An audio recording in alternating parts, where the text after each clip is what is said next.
What if your past rival became your greatest ally? What if your redemption depended not just on skill, but on soul? Welcome to Season 6 of Cobra Kai, the beginning of the end, and it kicks off with a thunderclap.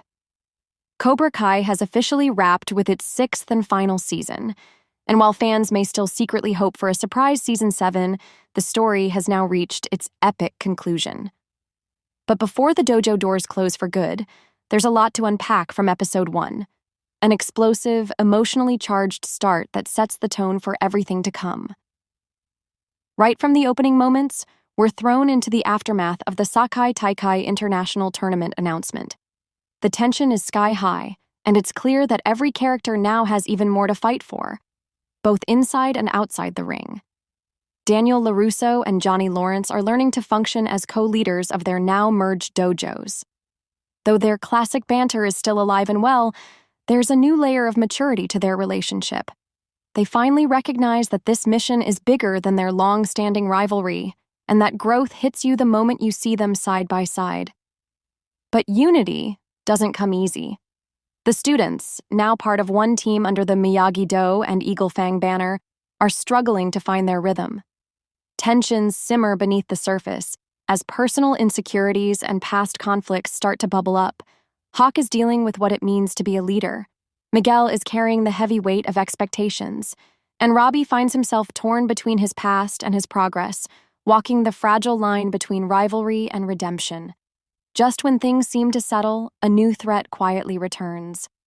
John Kreese is alive, hiding in the shadows after faking his death in prison. Even with Terry Silver gone, Kreese's influence casts a long and dark shadow, injecting fresh danger into an already volatile landscape. Tory is still on her own journey, battling the guilt of betraying Cobra Kai from the inside. She wants to make things right, but there's a clear internal struggle. She's caught between her past identity and the future she's still unsure of. Her path to redemption is one of the most emotionally layered in the episode. Meanwhile, we get a glimpse of the global competition that's about to redefine the playing field. New international fighters arrive, powerful, disciplined, and completely unfamiliar. These aren't just opponents. They're game changers. They come with new strengths, new philosophies, and they force everyone in the dojo to evolve or get left behind. There's also an emotional thread that quietly runs through all the action.